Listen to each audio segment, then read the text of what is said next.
8 de junio del 2020. ¿Qué tal? Muy buenos días, buen inicio de semana y bienvenidos a su programa Contacto Directo. Empezamos revisando algunas de las noticias destacadas a esta hora. La Corte Nacional de Justicia y la Asociación de Jueces del país reaccionan ante las críticas de la fiscal general y las acciones de la Judicatura en contra de los jueces que dictaron medidas alternativas para el prefecto del Guayas, Carlos Luis Morales, y también quienes liberaron al cabecilla de la banda de los choneros. A través de comunicados piden respeto a la independencia judicial.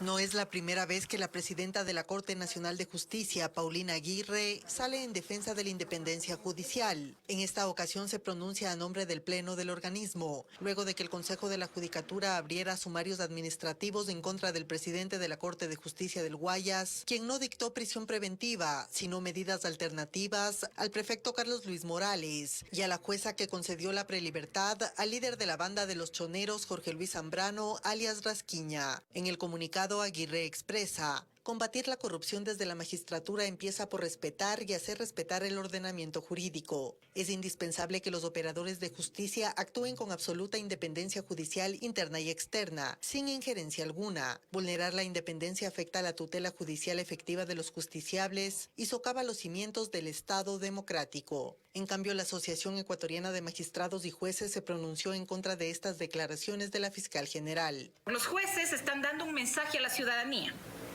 que aquellos casos de corrupción, no importa cuánto sea el perjuicio, tienen la posibilidad de que sigan realizándolo. Querían las cabezas, ahí están las cabezas, pero no para que estén menos de 24 horas privados de la libertad, sino para que respondan ante la justicia. Los jueces del país en su comunicado rechazan cualquier ataque a la magistratura y tentativa de direccionamiento de los fallos. Los jueces estamos sometidos únicamente a la Constitución y la ley, garantizando el sistema procesal y los derechos de todos los ciudadanos. La Corte Nacional resalta que si hay inconformidad con las decisiones de los jueces, existen los mecanismos legales para impugnar. El sector de la construcción plantea reactivarse a través de las herramientas tecnológicas. Una feria virtual de vivienda sería la primera experiencia de este tipo en el país, con la que se intentará reactivar el mercado inmobiliario. Por primera vez se desarrollará en el país una feria virtual de vivienda en la que compradores y constructores podrán negociar bienes sin la necesidad de encontrarse físicamente. La feria online se abrirá este 12 de junio y permitirá que a través de una página web los interesados puedan conocer los proyectos, asesorarse en sus características, conseguir financiamiento y confirmar la compra. Tienes una atención en vivo, en directo, personalizada con cada una de las constructoras por medio del stand de cada constructora. En la feria, el interesado podrá escoger entre 180 proyectos en todos los sectores de Quito y una vez que escoja el de su interés, se contactará con el constructor que durante el evento también ofrecerá beneficios.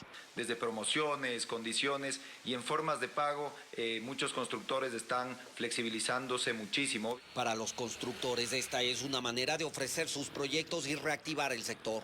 Creen que muchas familias y empresas están interesadas en adquirir bienes, sea para actividades productivas como para viviendas. Por eso, durante la cuarentena, ya muchas empresas mantuvieron el interés de sus clientes a través de herramientas web. Entonces ahora estamos optando mucho por los recorridos virtuales, por la asesoría virtual, las videoconferencias y nuevamente la feria online.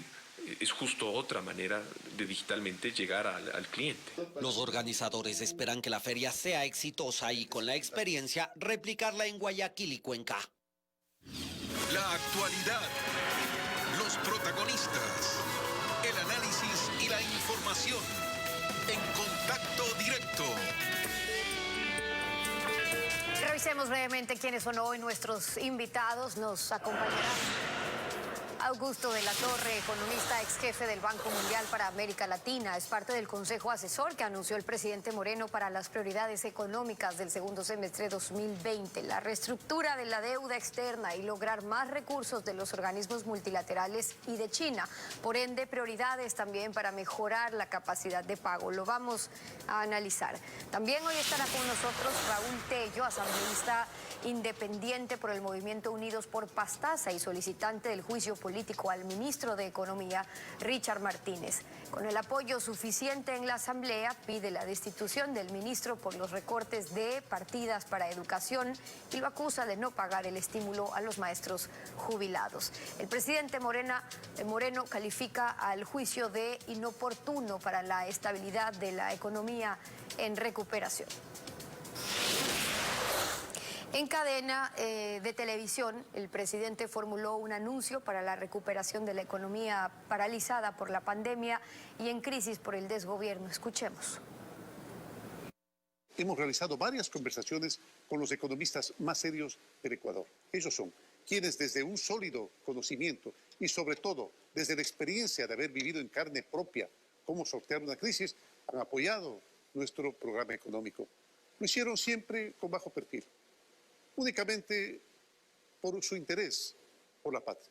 Aceptaron formar parte y acompañar las decisiones, esas decisiones fundamentales que habrá que tomar. En el semestre que viene debemos renegociar nuestra deuda externa con tenedores privados, conseguir un nuevo acuerdo con los organismos multilaterales, obtener nuevas y mejores fuentes de financiamiento con gobiernos como el gobierno de China y sobre todo traer la mayor cantidad de dinero a nuestra tan necesitada economía. Augusto de la Torre, asesor económico del presidente, bienvenido a Contacto Directo.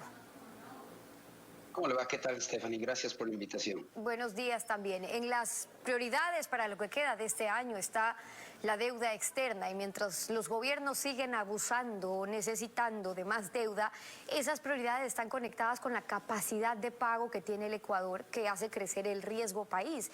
Si hay necesidad de mejorar ese perfil, ¿cuál debería ser la meta para alcanzar financiamiento en mejores condiciones? Como usted bien dice, Stephanie, el determinante más importante para definir cuál va a ser el patrón de deuda, de endeudamiento, el tipo de renegociación que se pueda conseguir, tiene que ser la capacidad de pago del país. Ahora, es más fácil expresar y enunciar capacidad de pago que calcularla, porque está sujeta a gran incertidumbre. La capacidad de pago de deuda del país depende de lo que pase con la economía en los siguientes 4, 5, 6 años. Y no sabemos la velocidad a la cual la economía va a poder recuperarse, lo cual a su vez depende también de lo que se puede hacer ahora en el frente de la renegociación de deuda externa y en el frente de la política pública a fin de destrabar las dificultades que la economía encuentra ahora como consecuencia del COVID. Pero me parece que en general en la negociación de la deuda externa, este criterio de la capacidad de pago del país, el esfuerzo de entender cómo va a moverse la capacidad del país, tiene que ser el que determine lo que el Ecuador pida en cuanto a alivios en su servicio de deuda. Pero la prioridad del presidente es, en definitiva, aumentar la deuda, obteniendo más recursos de la deuda bilateral y de la deuda multilateral. Y en ese caso, mejorar el perfil de la deuda y la capacidad de pago del Ecuador es una tarea compleja que pues, no se va a agotar solo obteniendo más plazo o mejores tasas de interés, sino gastando menos. Usted ha hecho sus propuestas. ¿El gobierno está dispuesto a hacerlo? Yo creo que uno de los problemas políticos más grandes que tiene el gobierno, que como todos sabemos es un gobierno débil, porque no tiene la mayoría en el Congreso y su popularidad es baja, sin duda creo que la tarea política más difícil es reducir el gasto. Porque la reducción del gasto requiere del entendimiento de la sociedad. Mire usted, por ejemplo, hay este debate de que se le acusa al ministro de no haber podido pagar todo el presupuesto ofrecido al sector de educación. Pero el ministro no puede pagar porque no hay dólares. Entonces, el hecho de enjuiciarle no necesariamente te da más dólares. Vendrá otro ministro que tendrá que decir lo mismo. Entonces, ahí detrás de este problema no es una cosa legal, es un tema de la disponibilidad de dólares. Frente a esa caída en la disponibilidad de dólares, porque el ingreso del fisco se ha caído a casi la mitad, digamos, como consecuencia del confinamiento, la sociedad tiene que aceptar que el fisco tiene que reducir su gasto. ¿Y dónde reduces el gasto? Lo reduces en los sueldos a los servidores públicos. Ya no hay dónde reducir más en la inversión pública. No lo puedes reducir en todo lo que tiene que ver con la emergencia médica y alimentaria, porque esas son grandes prioridades. Entonces tenemos un problema político más que un problema económico, porque el problema económico se lo entiende. El político es cómo consigues que el sector público por un todo acepte que le va a tocar vivir con mucho menos ingresos y por tanto tiene que reducir los gastos. Pero no solamente que el sector público acepte, sino que exista la voluntad política también de los gobiernos de asumir ese costo. Es algo que se viene arrastrando con los años. Lo que usted planteaba era reducir el tamaño del Estado, pero ya hemos visto que en 3 años en realidad no se lo ha hecho, porque las reducciones sí, pero no superan ni siquiera el 4%, que no generan mayor impacto. Lo que se plantea ahora es, ok, lleguemos quizás a un 10%, recaudar unos 900 millones, pero hay que ver si en la práctica, en la forma en la que se está planteando, se lo puede cumplir. Y el argumento para no hacerlo es que hay un problema social de desempleo, que la burocracia no es clientelar, sino que son maestros, que son médicos, que son policías. ¿Cómo plantear ahí una reducción del 40% de la masa salarial, por ejemplo, que usted argumentaba era lo que técnicamente correspondería? Mire, vamos a ver, primero hay un comienzo. El presidente anunció un recorte del gasto de 4.000 millones de dólares, que son 4 puntos del PIB, una cantidad bastante importante, y de esos 4 puntos del PIB, más o menos 1,5 tiene que ver con el no pago de intereses sobre la deuda de mercado. El resto está distribuido en varias partes, pero más o menos 1 punto del PIB se contempla en la reducción de jornadas. Que estos 4.000 millones de recorte en el gasto no creo que van a ser suficientes. Vamos a necesitar más porque la caída del ingreso es mucho mayor. ¿En dónde más se puede recortar en una situación tan complicada como la que estamos? Me parece a mí que no hay muchos lugares de recortar y la nómina sigue siendo el candidato, por así decirlo, para el recorte más importante. Y hasta ahora no se ha podido, por ejemplo, viabilizar políticamente un recorte de sueldos. Ese podría ser un camino. Entonces, como se han pegado con barreras políticas, lo que hay hasta ahora son recortes temporales de jornadas. Yo me temo que tal vez eso no va a ser suficiente, pero parece que no hay suficiente entendimiento para que el gobierno pueda empujar políticamente una necesidad que es económica. Porque, dígame usted, Stephanie, ¿serán los militares los que van a aceptar el recorte de sueldo? ¿Serán los maestros? ¿Serán los burócratas de las distintas entidades? ¿Serán los trabajadores de las empresas públicas? El gobierno en su interior tiene que tramitar políticamente. Y en ese interior, ¿dónde justamente estaría el margen donde todavía puede haber recortes? Y esto pregunto por qué. Porque si hablan de, pongamos 8.500, 9.000 millones de dólares que gasta el gobierno en sueldos y ya han anunciado que 7.000 por lo menos se va en aquellos lugares donde no pueden hacer recortes o sectores más bien, si hablamos de la salud, de la educación, de los maestros, incluso la reducción que están planteando, ¿se podrá hacer en ese monto restante de lo que quedaría para poder reducir? Allá hay más de 100.000 servidores públicos con contratos temporales. ¿Qué se está sugiriendo hacer al respecto? Me refiero desde el Consejo, donde sí podría haber un margen para mayores reducciones. Mire, en parte del tamaño de la reducción va a depender también de cuánto se puede conseguir de dinero en el exterior. Y el dinero que el gobierno gestiona en el exterior va a tener que tener 2 propósitos. El uno, el financiar la brecha fiscal, que tiene que reducirse para que no se lleve mucho de esos recursos externos. Y el segundo, el armar un gran programa de apoyo crediticio para la economía privada. Y esto quiere decir para fortalecer las fuentes de empleo y la recuperación de la economía. Entonces tenemos una especie de pelea entre 2 objetivos, porque cada dólar que viene de afuera tiene que dividirse entre el dólar que financia el fisco y el dólar que financia el apoyo crediticio para las empresas y para el empleo. A más de los dólares que ya están identificados para la emergencia humanitaria y de salud, que son, digamos, la prioridad número 1. Ahora, dado esto, algunos países que se han visto ante esta inminente necesidad de recortar el gasto porque no pueden imprimir dólares, como por ejemplo lo hizo Latvia, lo hizo España, lo hizo Portugal, lo que han hecho en algunos momentos cuando ya llegó el punto a la decisión política máxima es simplemente recortar los sueldos del sector público en un cierto porcentaje. Eso hasta ahora en el Ecuador no ha sido políticamente viable. Estoy seguro que al gobierno se le ha ocurrido esa idea y estoy seguro que en algunas discusiones del gabinete se ha propuesto esta idea. Pero lo que veo es que no se ha encontrado la viabilidad política para ella. Ahora, usted decía que también dependerá de cuánto logremos obtener, digamos, en financiamiento. Sabemos que la deuda con la banca multilateral, por ejemplo, de desarrollo, no se renegocia, pero sí podría aumentar.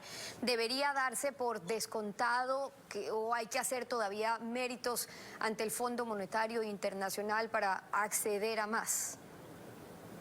A ver, lo más importante acordarse es que uno tiene que renegociar la deuda en donde no puede conseguir dinero y este es en el mercado privado y la deuda del mercado. Esa es la deuda que hay que renegociar, hay que tratar de reducir el peso lo que más se pueda. Pero las deudas bilaterales y multilaterales tú no las renegocias porque esas son fuentes de financiamiento. Entonces tú no le dejas de pagar al acreedor que te va a dar más dinero.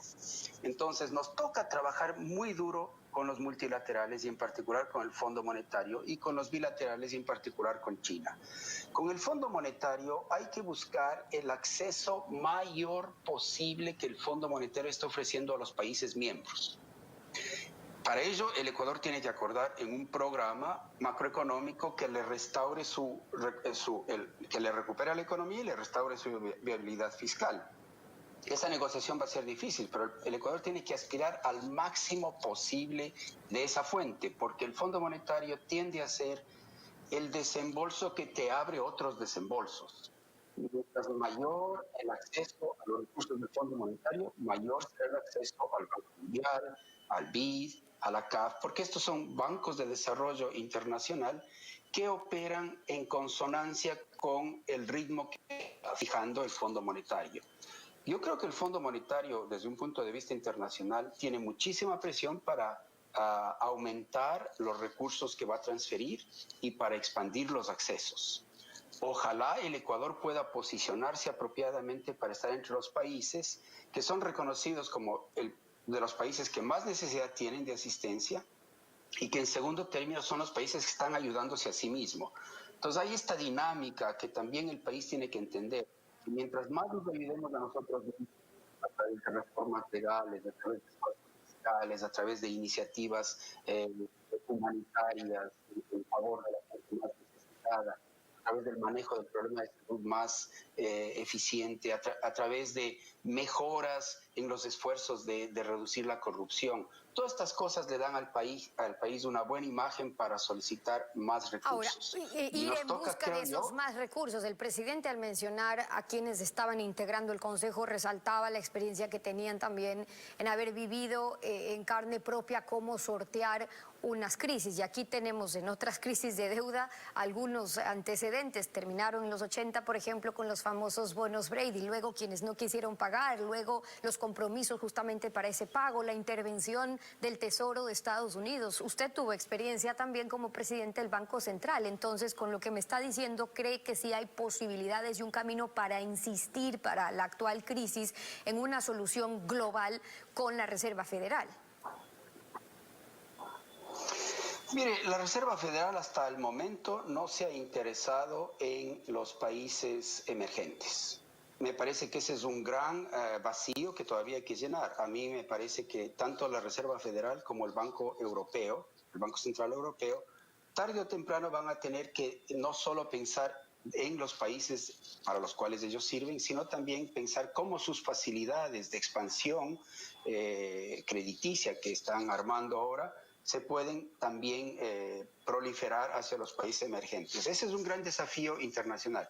Por el momento, los recursos para el Ecuador están concentrados en los multilaterales y en los países amigos, en el lado fiscal de los países amigos, no todavía en el lado de los bancos centrales de los países amigos.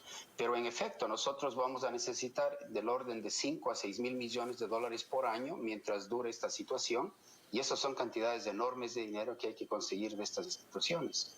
que no alivia con lo que se pueda conseguir en un mes o en el próximo mes. Ahora, la diferencia está cuando hay un interés de la Reserva Federal, porque la deuda que tienen los países también es con los propios bancos estadounidenses, que en este caso, a diferencia de lo que se ha dado en ocasiones anteriores, es distinto, porque estamos endeudados mucho más con la China, pero y ahí respondería también los intereses que puede tener Estados Unidos. Ahora, se ha iniciado la renegociación de la deuda bilateral con los tenedores de bonos soberanos. Los tenedores del Ecuador son inversionistas que especulan en el mercado, invierten en bonos de alto rendimiento, pero también de alto riesgo país, y eso podría facilitar que acepten un reperfilamiento o que les asegure pues recuperar las ganancias de su inversión. ¿Cómo está sugiriendo usted que se dé esa renegociación? Y pregunto porque de eso dependerá que tengamos que comprometer más o no para el pago de deuda en un año sumamente difícil. Así es. Mire, mucho va a depender de cuál sea la actitud que tiene el Fondo Monetario. A mí me parece que al Fondo Monetario le interesa que la renegociación de deuda le dé el mayor alivio posible para el país por la siguiente razón. Porque al Fondo Monetario no le interesa que los desembolsos que él va a dar al Ecuador entren por una puerta y salgan por la otra para pagar a los acreedores privados. Eso no tiene sentido.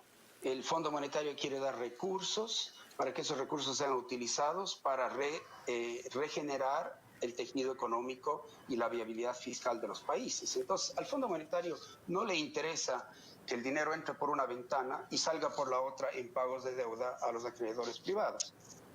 ¿Qué tanto el Fondo Monetario desarrolla esta tesis? El Fondo Monetario está, digamos, empoderado por sus reglamentos internos.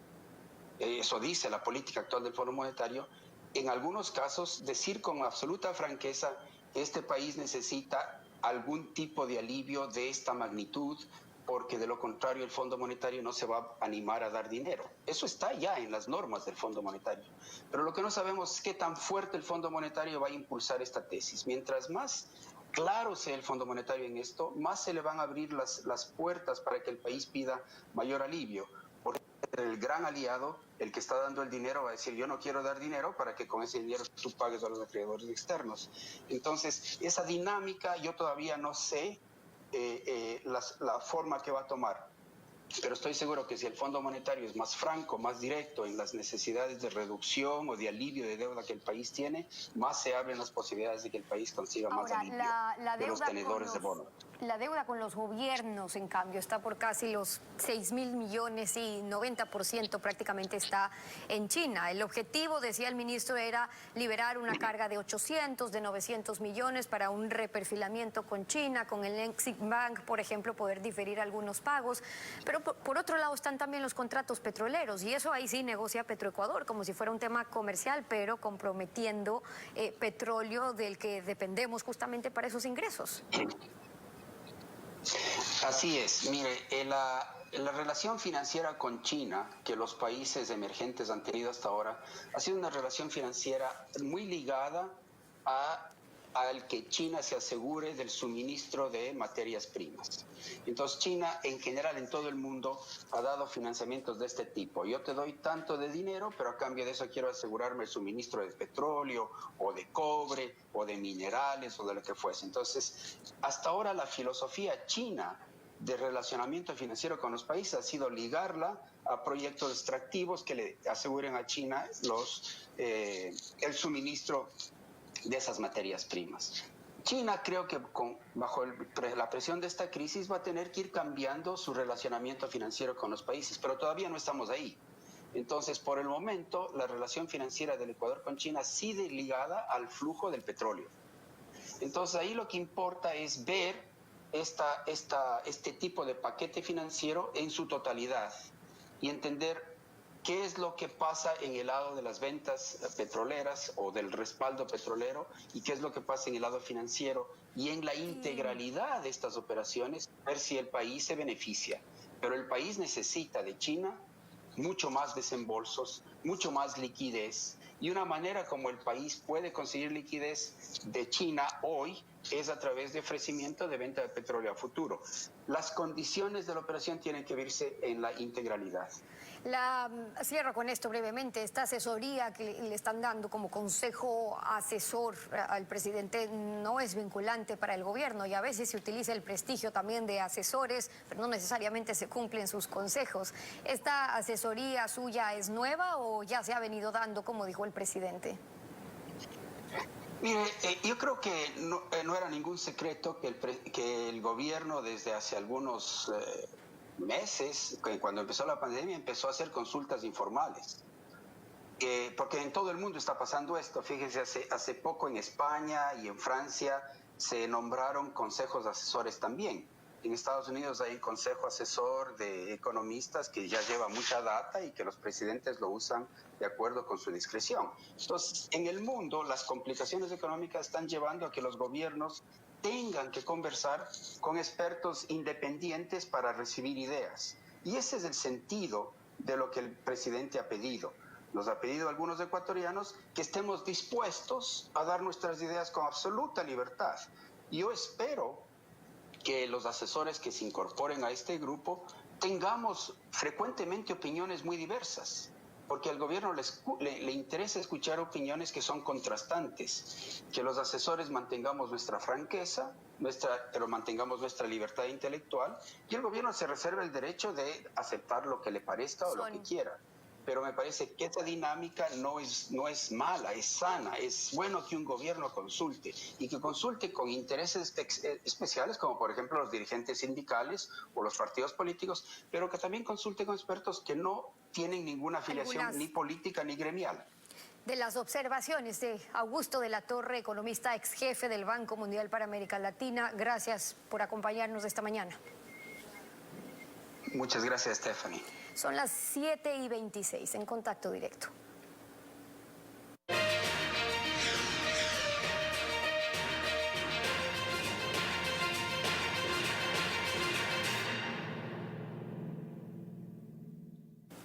La fiscal general Diana Salazar públicamente ha expresado su queja contra jueces que irrespetan los esfuerzos de la Fuerza de Tarea contra la corrupción desatada en esta pandemia. Alfredo, buenos días, ¿cómo te va? Buen día, Steffi. Buenos días a todos. Esta falta de respeto a los esfuerzos de fiscalía está prevista en el sistema judicial. Ese sistema pervertido prevé que no haya control previo de Contraloría en contratación pública, que si Contraloría en examen especial post-mortem de hechos consumados constata indicios de responsabilidad penal, el caso recién va a Fiscalía y esta inicia indagación previa, aunque esté precedida por auditoría de Contraloría. Así queda 0 kilómetros, un avance contra el crimen organizado. Si Fiscalía se interesa, empieza la indagación previa, que generalmente nunca termina, o según la presión, rápidamente formulando cargos, rompiendo el secretismo que inventaron Polidi y Chiriboga para ocultar la identidad de presuntos delincuentes. Y aquí viene lo peor. Si Fiscalía acusa en formulación de cargos, pidiendo medidas cautelares para que el implicado no escape si es que fue atrapado por la policía porque no le avisaron para que huya, entonces el juez saca el abanico de las medidas cautelares alternativas y no confirma la detención preventiva. Esta es la metida de mano principal, no solo nombrar jueces. Este sistema putrefacto está intocado por la oposición interesada en poner jueces. Mientras tanto, la mano sigue metida en la justicia. Cuando regresemos estará Raúl Tello, asambleísta independiente y solicitante del juicio político al ministro de Economía, Richard Martínez. Con el apoyo suficiente en la asamblea, piden la destitución del ministro. Ya volvemos con eso.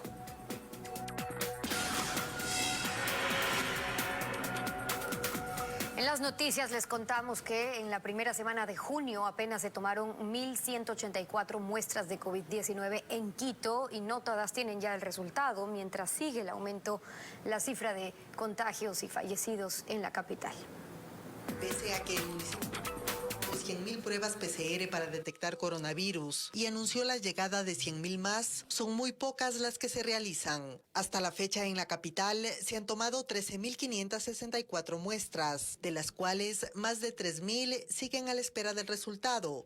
Y durante la primera semana de junio apenas se han tomado 1.184 muestras. Esto en medio de la investigación penal por la que las autoridades buscan al exsecretario de Salud del municipio de Quito, Lenin Mantilla, por un posible sobreprecio en la compra de las pruebas. Entre tanto, las cifras de contagio en la capital desde inicio de semana se dan así. El 1 de junio, 3.737 casos y se incrementa paulatinamente hasta llegar a 4.235 casos este domingo. Mientras los fallecidos en Quito, entre confirmados y probables, el lunes 1 de junio fueron 317 y este domingo llegan a 357. El pasado jueves la defensa de Lenin Mantilla anunció que se entregará a la justicia, pero hasta la fecha eso no ocurre. Con el apoyo de varios asambleístas, principalmente de la bancada correísta, el asambleísta independiente por Pastaza, Raúl Tello, está pidiendo un juicio político contra el ministro de Economía, Richard Martínez. Asambleísta, bienvenido a Contacto Directo. Buenos días. Buenos días, muchas gracias. Un saludo a todos los televidentes. Ante estos intentos de la Asamblea por enjuiciar políticamente al ministro de Finanzas, esto fue lo que les dijo el presidente, recordemos. Hago un llamado a la Asamblea Nacional. Escucho algunas voces poniendo y pidiendo juicio político al ministro de Finanzas. Miren, señoras y señores asambleístas, nuestra economía hoy más que nunca necesita estabilidad. Y como gobierno tenemos la responsabilidad de garantizar esa estabilidad. ¿Les parece realmente el momento para la pirotecnia política? ¿O tal vez los cálculos electorales están presentes a costa de la estabilidad de nuestra economía? No creo, ¿verdad? ¿Qué cálculos, asambleísta? Que no es el momento, les dice el presidente. Mire, la Asamblea Nacional no puede y en ningún momento renunciar a su facultad fiscalizadora. Si un ministro de Estado ha incumplido con la Constitución, incumple con sus funciones, en cualquier momento debe de ser llevado a la Asamblea Nacional a un juicio político. Y ese es el caso de Richard Martínez. Cuando yo presento la solicitud de juicio político, no lo hago por la situación que atraviesa el país en medio de la pandemia o por las decisiones que el ministro de Economía y Finanzas no tomó en medio de la crisis sanitaria y en medio de la emergencia nacional. Lo hago por decisiones que ya lo venía haciendo desde hace mucho antes. Mire, en 5 meses el ministro de Economía y Finanzas reduce el presupuesto de la educación en todos los niveles, no únicamente en la educación superior, sino en todos los niveles. 3.784 millones es el presupuesto de la educación, que no llega al 6% del PIB que determina la Constitución de la República, que apenas llega alrededor del 3,5%. Sin embargo, de ese presupuesto le reduce alrededor de $1.000 millones. Ahora, esa solicitud de juicio se fundamenta también en 3 hechos: en la rebaja del presupuesto a la educación básica, al bachillerato, también la rebaja del presupuesto a las universidades y el no pago del estímulo para la jubilación de los maestros. En este primer punto al que usted ya se estaba refiriendo, la rebaja presupuestaria, ¿consiste también en la renovación o la no renovación más bien de contratos a maestros de educación básica, de bachillerato? Porque según la demanda, lo que ustedes argumentan es que se está incumpliendo con las funciones que le asigna la Constitución a la ley y vulnerando el derecho a la educación. Pero ¿a cuánto asciende esta rebaja? ¿Es masa salarial en educación básica y bachillerato también? Bueno, estamos hablando de alrededor de $18 millones en educación básica. Estamos hablando de 348 millones en infraestructura y de 96 millones de educación inclusiva. Entonces, realmente es una grave afectación a la situación de la educación de nuestro país. Por ejemplo, en el ámbito de los 348 millones de la infraestructura, que si bien es cierto, en estos momentos no podemos requerir, pero en el momento en que se regresen a las aulas, no va a haber recursos ni siquiera para arreglar un pupitre, y peor todavía para ponerle a la infraestructura educativa a tono de lo que se necesite. Y más aún, esos recursos podían ser utilizados en estos momentos para dotar de internet y de los equipamientos tecnológicos tanto a alumnos como maestros de nuestro país. ¿Cuáles son algunas otras afectaciones por esa reducción de presupuesto? ¿Cuáles son algunos otros programas, por ejemplo, que se suprimen? Bueno, tenemos por información de la propia Coordinadora General de Administrativa y Financiera del Ministerio de Educación, que se afecta y se hace una reducción al servicio de atención familiar para primera infancia. Estamos hablando de que es un programa que forma parte del proyecto de educación inicial y base integral con calidad. Se está afectando a la oferta educativa de alfabetización, posalfabetización, básica, superior y bachillerato para el año 2020. El programa de educación básica para jóvenes y adultos y bachillerato técnico fue afectado en $274.900, así como en el ámbito del bachillerato por $9.761.000. Se está afectando también a la oferta de alfabetización, posalfabetización, que forma parte del proyecto de educación inicial y básica. Entonces, tenemos diversos ámbitos que se están afectando en el ámbito de la educación, impidiendo fundamentalmente que sectores populares accedan a algo que significa un derecho fundamental de las personas, que es el derecho a la educación. Por eso es que la Constitución sabiamente determina de que ni siquiera en épocas de emergencia se puede afectar al presupuesto de la educación. Ahora, y lo que menos en épocas normales. justificaba el ministro es que si los ingresos bajan, tiene que hacerse una reasignación del presupuesto, entonces que no es reducción, pero ahí la Corte Constitucional tuvo su pronunciamiento, les dijo suspendan esos recortes, porque finalmente sí, bajan los ingresos, pero al bajar esas asignaciones o reasignarlas, hay una reducción en los montos, pero están aún a la espera de esa decisión de la Corte final. Bueno, esa es una decisión que se refiere fundamentalmente a la educación superior, a la reducción en la educación superior. No se refiere a la reducción en los otros niveles. Sin embargo, existe también ya un pronunciamiento de la Corte Constitucional al respecto del bachillerato internacional, que también fue afectado y que prácticamente de un plumazo se lo quiso retirar del sistema educativo. En ese ámbito también la Corte Constitucional debe de tener un pronunciamiento definitivo. Hay en estos momentos un pronunciamiento inicial acogiendo la demanda y suspendiendo aquella decisión, porque es obvio, cualquier afectación al presupuesto de la educación implica una reducción. En esto no es cuestión de acomodar términos ni acomodar cifras. Simple y llanamente la reducción está presente, la reducción se lo mira por cualquier lado que se lo vea.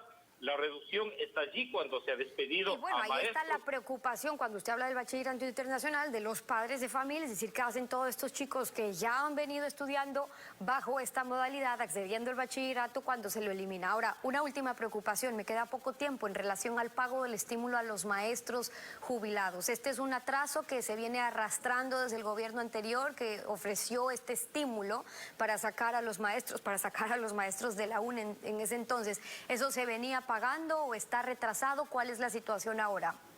Mire, el gobierno ha firmado 2 acuerdos con los jubilados de este país. El primer acuerdo lo incumplió. Frente a eso, el país recordará que yo ya planteé el juicio político a Richard Martínez. El gobierno se comprometió nuevamente con la firma de otro acuerdo, con un cronograma establecido allí. Nuevamente vuelve a incumplir ese acuerdo. ¿Y qué es lo que tenemos en estos momentos? Que de los 7.743 maestros jubilados en el 2008, 2009 y 2010, se ha pagado la compensación a 1.221 maestros. restan todavía 6.522 maestros. ¿Aquello qué significa? Una grave afectación a este grupo de atención prioritaria. En el caso de los maestros 2008, 2009, 2010, son maestros que se jubilaron ya hace más de 12 años y que bordean los 70 años de edad y que muchos de ellos han fallecido y otros enfrentan una situación de enfermedades catastróficas. El asambleísta por Pastaza, Raúl Tello, acompañándonos hoy en Contacto Directo. Gracias por estar con nosotros. Muy amable, gracias. 7:42, una pausa, volvemos. No se vaya.